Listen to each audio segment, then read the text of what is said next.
Archival Log 7529, Epsilon Narrator, Senior Xenorarchaeologist Krentak of the Unified Planetary Consortium. Let me be absolutely clear about something. Humans are not what you would call normal. And by not normal, I mean they're the kind of species that makes seasoned interstellar researchers question their entire understanding of biological evolution, psychological development, and the fundamental laws of rational existence. When the Andromedan research vessel Curiosity first detected the primitive radio signals from Earth, we expected the standard protocol. You know, the usual cautious first contact, diplomatic overtures, maybe a bit of cultural exchange. Standard xenobiological procedure that has worked seamlessly for approximately 17,403 confirmed galactic civilizations before them. What we got instead was a cosmic practical joke that would become the most extensively documented case of scientific bewilderment in recent galactic history. Our initial deep scan analysis suggested a species barely out of its Stone Age equivalent. Primitive technological markers, rudimentary space exploration, limited to a few fragile mechanical contraptions that had barely touched their own moon.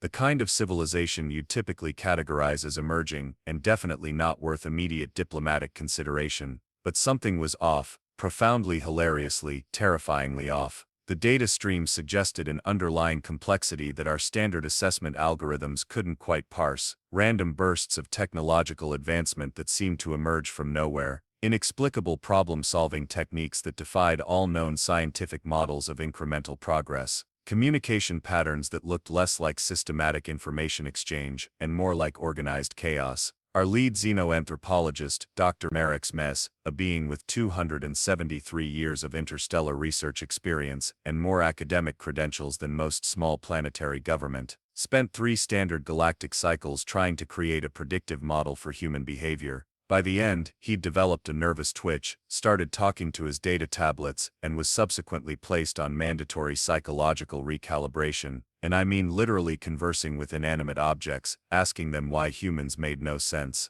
The first real indication that humans were fundamentally different came from their entertainment transmissions. While most developing species broadcast scientific achievements, cultural documentaries, or educational programming, humans were sending out something called reality television and action movies. Imagine our collective confusion when we realized their idea of conflict resolution involved something called explosions and one-liners. Their communication methods seemed to involve an incomprehensible mix of sarcasm, unexpected violence, and what they bizarrely termed humor. Consider their news broadcasts. Instead of calm, measured reporting of events, human news seemed to be an emotional roller coaster where journalists would dramatically describe mundane occurrences as if they were epic battles of cosmic significance. A minor traffic incident would be reported with the same intensity as a planetary war. Marix's final report before his mandatory psychological recalibration was a single line that has since become legendary in our research circles. They weaponize sarcasm and consider unexpected violence a form of communication. We should have listened. We really should have listened. Our initial anthropological models categorized humans as a type 0 inches civilization on the Kardashev scale, meaning they primarily harvested energy from fossil fuels and had barely begun to understand their own planetary systems. Primitive, underdeveloped, potentially centuries away from meaningful interstellar interaction. But those models, those carefully constructed, peer-reviewed, meticulously developed models, they were about to be spectacularly, hilariously wrong. The signals we intercepted weren't just random radio waves, they were windows into a species that defied every single predictive metric we had ever developed. Signals that contained music about heartbreak next to technical specifications for increasingly complex weaponry. Entertainment broadcasts showing simulated conflicts that seemed to serve as some bizarre form of psychological preparation. And through it all, an undercurrent of something our linguists could only describe as pure unfiltered audacity. Little did we know that this primitive species would soon become the most unpredictable variable in galactic diplomatic history.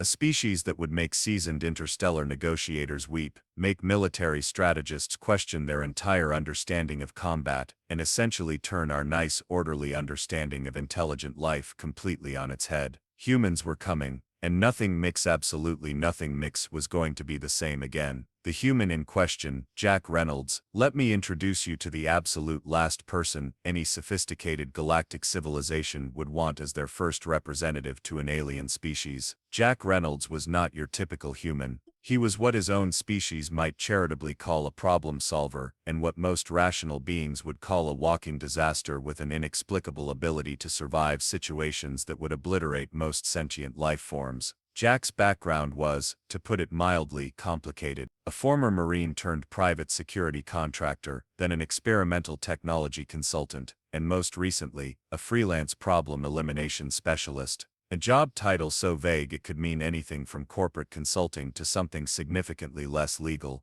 He was the kind of human who saw obstacles as mild suggestions and international borders as interesting recommendations. Growing up in a small town in Montana, Jack had learned early that the world was not a place of gentle compromises. His father, a retired Special Forces operator turned wilderness survival instructor, had taught him that life was essentially a series of increasingly ridiculous challenges that could be solved with a combination of preparedness, audacity, and an unhealthy lack of fear. By age 12, Jack could field strip a rifle blindfolded, navigate using only celestial positioning, and cook a meal using nothing but a paperclip, 2 rocks, and his own determination. His high school guidance counselor had written in his permanent record, "Jack does not understand the concept of impossible. This will either make him incredibly successful or get him killed. Possibly both." His military career was a masterclass in controlled chaos. During a peacekeeping mission in a region whose name changed more frequently than most people changed socks, Jack had reportedly negotiated a ceasefire by challenging the local warlord to a drinking contest, and then solving a complex territorial dispute using nothing but a broken pool cue and an improvised map drawn in spilled vodka. The private security world loved him. Intelligence agencies found him useful but terrifying.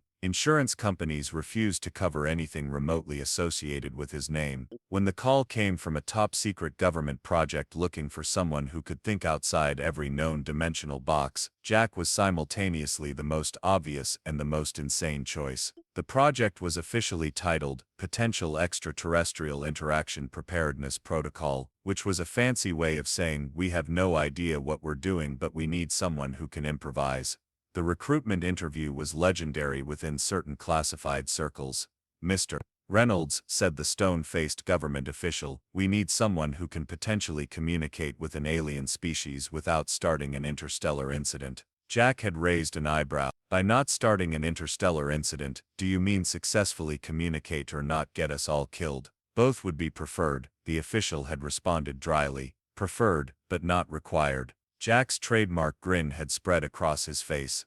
"I'm listening." What the government didn't know, what no one knew, was that Jack Reynolds possessed a unique combination of traits that made him simultaneously the worst and best possible candidate for first contact. He had an uncanny ability to read situations, a complete disregard for conventional wisdom, and a communication style that could be described as aggressive improvisational diplomacy. His personal motto, which he had tattooed on his left forearm, summed up his entire approach to life: "When in doubt, be absolutely ridiculous with absolute confidence." Little did the galactic research vessel Curiosity know that their carefully planned first contact scenario was about to collide with the human embodiment of controlled chaos. Jack Reynolds was not just going to be a variable in their meticulously constructed models. He was going to be a force of nature, and forces of nature, as any good scientist knows, are spectacularly unpredictable. If you had told the crew of the Andromedan research vessel Curiosity that their first direct encounter with humanity would involve a cargo ship, a malfunctioning navigation system, and a human who seemed more annoyed than impressed by an alien visitation, they would have laughed. If you had further explained that said encounter would fundamentally reshape their understanding of intelligent life, they would have called you certifiably insane. But here we were. Jack Reynolds was transporting a highly specialized shipment of experimental medical equipment across the Pacific when his navigational systems went haywire. The GPS flickered, electronic systems stuttered, and a low-frequency electromagnetic pulse that would later be identified as a cloaking system disruption began to interfere with his ship's electronics. Most pilots would have panicked. Most humans would have called for help, tried to reboot systems, or at least shown some sign of existential terror. Jack Reynolds checked his coffee's temperature and adjusted his baseball cap. The Curiosity had spent months studying human communication patterns, developing translation matrices, preparing elaborate first contact protocols.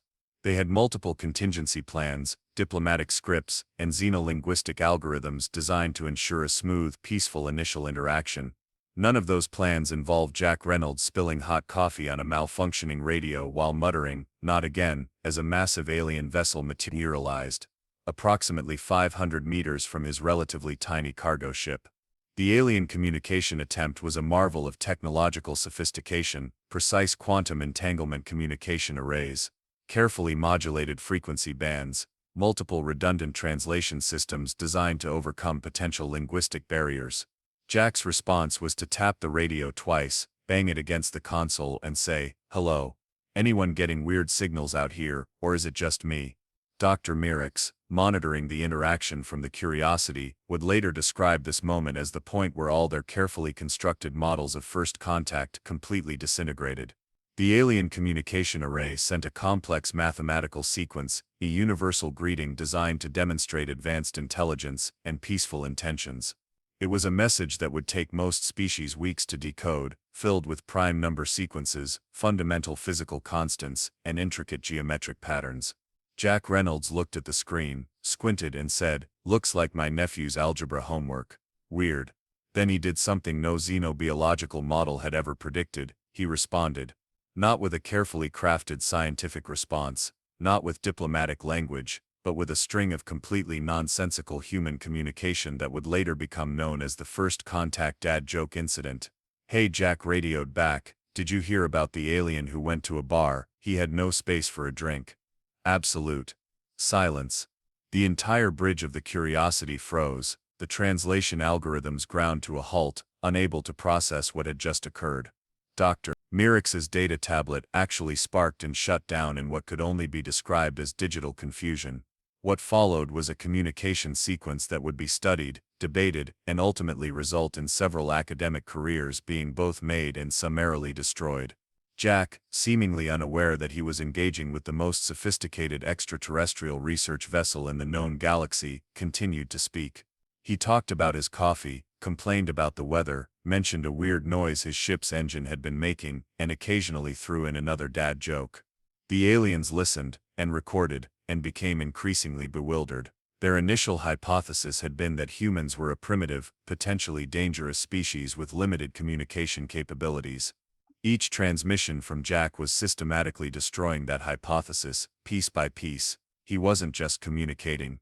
He was performing an entirely new form of linguistic chaos that defied every known communication model. When the Curiosity's junior xenolinguist finally managed to compile a preliminary report, it consisted of 3 words that would become legendary in alien research circles. "What the hell?" Jack Reynolds, completely oblivious to the cosmic significance of the moment, finished his coffee, adjusted his cap, and kept sailing. Just another day at the office. The Andromedan research vessel Curiosity had protocols for everything: first contact scenarios, potential hostility assessments, cultural misunderstanding mitigation strategies. What they did not have a protocol for was Jack Reynolds. Within hours of the initial communication, the ship's primary research team had descended into complete academic chaos. Dr. Mirix had taken to wearing his data tablet as a hat, muttering about quantum unpredictability and complete systemic breakdown of logical inference. The communication logs from that initial encounter would later become required study at every major xenological research institution in the known galaxy, not as an example of successful first contact, but as a cautionary tale of how spectacularly wrong carefully constructed scientific models could go. Jack's seemingly random transmissions had revealed something profound: humans were not just unpredictable, they were unpredictability personified. When the Curiosity's advanced scanning systems tried to get a more detailed read on Jack's cargo ship, they discovered something that defied all their expectations. The vessel was a cobbled-together mix of cutting-edge technology and what could only be described as creative engineering. The ship's navigation system was a Frankenstein's monster of modified commercial GPS, military-grade positioning hardware, and what appeared to be a modified gaming console. The communication array looked like it had been assembled by someone who had watched too many science fiction movies and had access to a particularly well-stocked electronics store. Most intriguingly, the cargo hold contained a collection of items that made absolutely no sense in any logical context. Medical equipment, a collection of vintage arcade machine parts, 3 different types of hot sauce, a waterproof case containing what appeared to be rare baseball cards, and inexplicably, a rubber chicken. Dr. Clara Vex, the ship's senior xenobiological analyst, spent 72 consecutive hours trying to develop a psychological profile that could explain this particular combination of cargo. Her final report was a 500-page document that essentially boiled down to "I have no earthly idea." The situation escalated when the Curiosity's captain, a methodical being named Zorton, decided that a more direct approach was necessary. They would use their advanced tractor beam technology to gently and supposedly non-threateningly bring Jack's ship closer for a more detailed examination. What could possibly go wrong? Everything could go wrong. The moment the tractor beam engaged, Jack's ship did something that violated every known law of spatial dynamics, engineering probability, and basic common sense. Instead of being pulled closer, the ship seemed to dance. It didn't just move. It performed what could only be described as an improvisational ballet of pure mechanical defiance. The ship rolled, twisted, and essentially gave the impression that it was actively mocking the advanced alien technology. Jack's radio transmission during this moment was equally bewildering. "Hey," he said, sounding more mildly inconvenienced than terrified, "is someone trying to play cosmic bumper cars? Because I'm pretty sure that's not how international Madurai guess, interstellar Madurai Madurai." The translation algorithms went into overdrive, struggling to process not just the words, but the complete and utter nonchalance with which they were delivered. Captain Zorton, who had overseen first contact protocols for 3 separate emerging civilizations, found himself doing something absolutely unprecedented for a being of his rank and status. He was confused. Not the scientific, analytical confusion of a researcher. This was pure, existential bewilderment.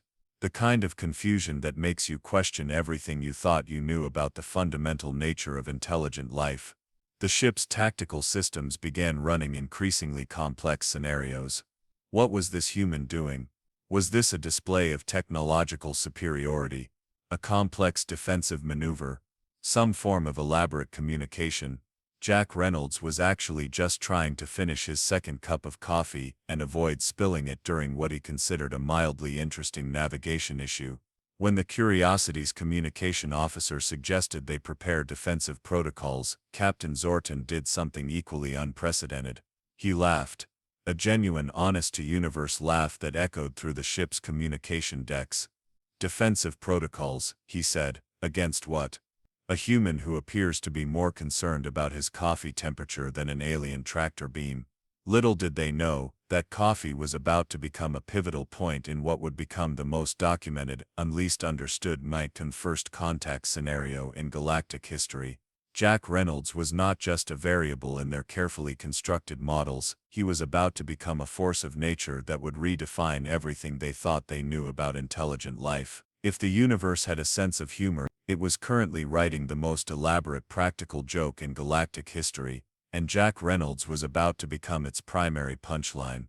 The Curiosity's tactical systems were now operating in what could only be described as a state of complete existential crisis. Their advanced scanning technologies had revealed something that defied every known principle of biological and technological. Jack Reynolds was not just responding to their probing he was actively playing with their systems. What began as a simple tractor beam engagement had transformed into a cosmic game of cat and mouse that no one on the alien vessel had anticipated. The ship's movement defied all known principles of inertial navigation.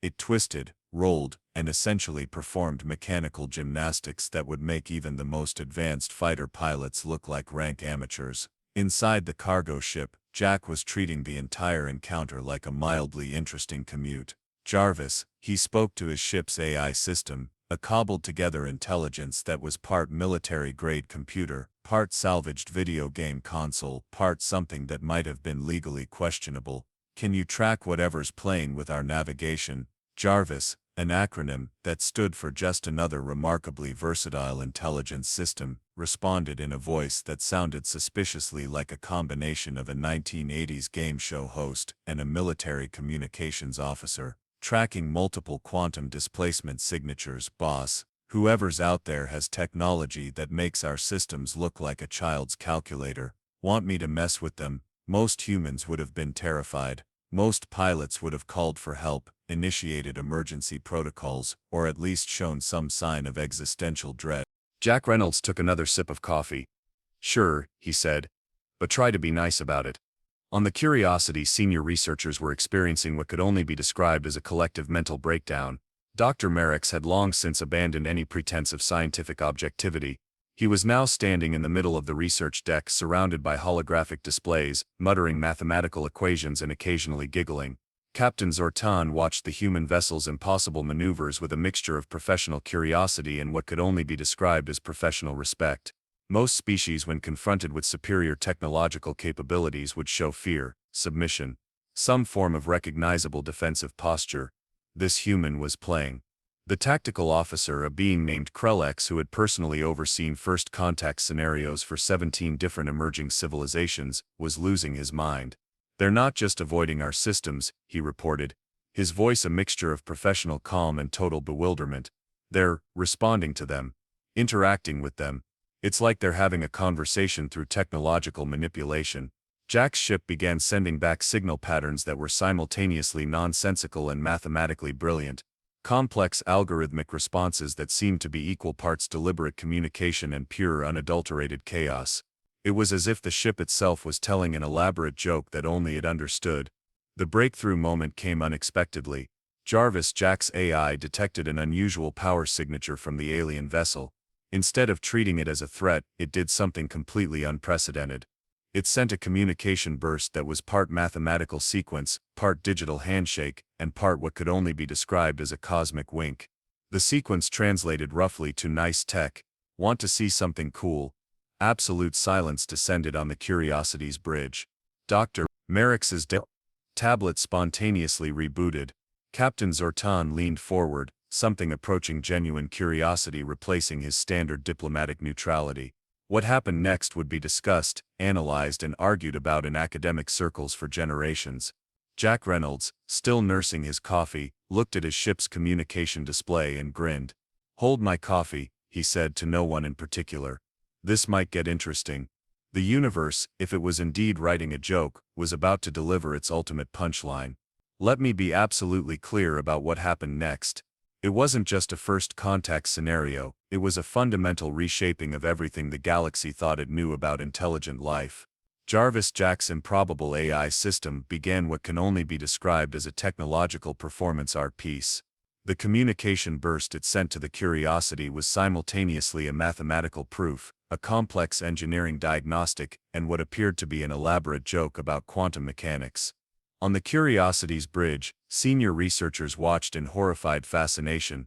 The communication didn't just break their existing models of interspecies interaction, it completely obliterated them.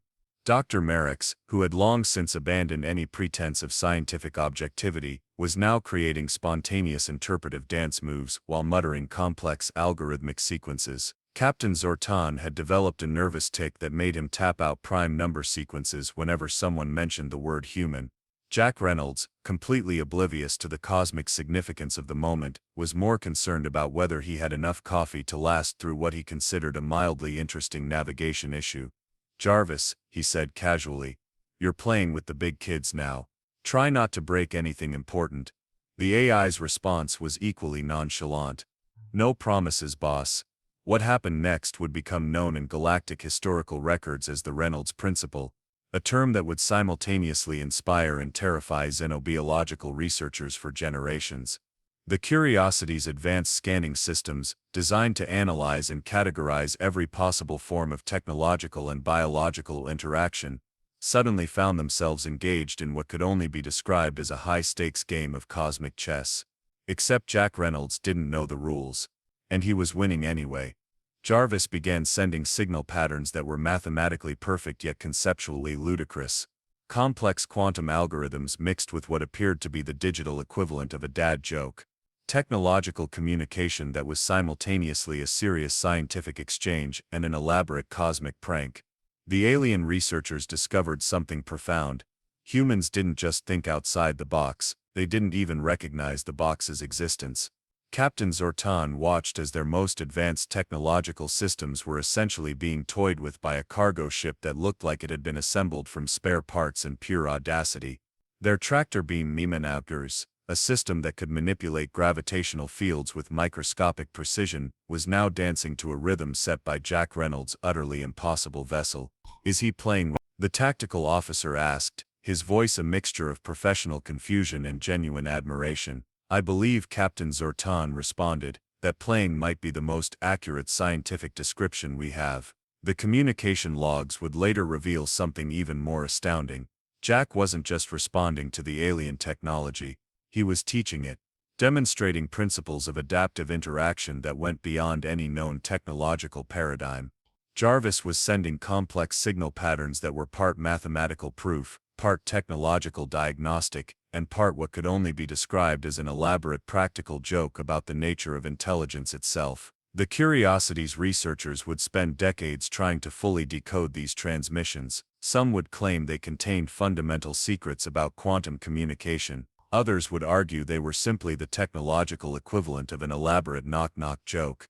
Both interpretations would be simultaneously correct and completely wrong. As the interaction continued, something extraordinary happened. The alien vessel and Jack's cargo ship began to synchronize, not through any deliberate protocol, not through any planned communication strategy, but through something that could only be described as mutual technological curiosity.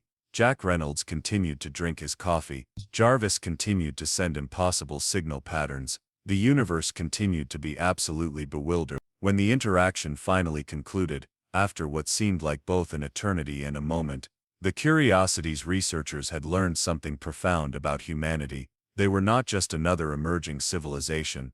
They were a force of nature disguised as a species. Captain Zortan's final log entry would become legendary in xenobiological circles. It was short, precise, and captured the essence of the encounter perfectly. Humans are not a species to be understood, they are a species to be experienced. God help us all. Jack Reynolds, completely unaware of the cosmic significance of what had just occurred, finished his coffee and checked his navigation systems. He said to himself. Interesting morning. The universe, if it could laugh, was laughing harder than it ever had before.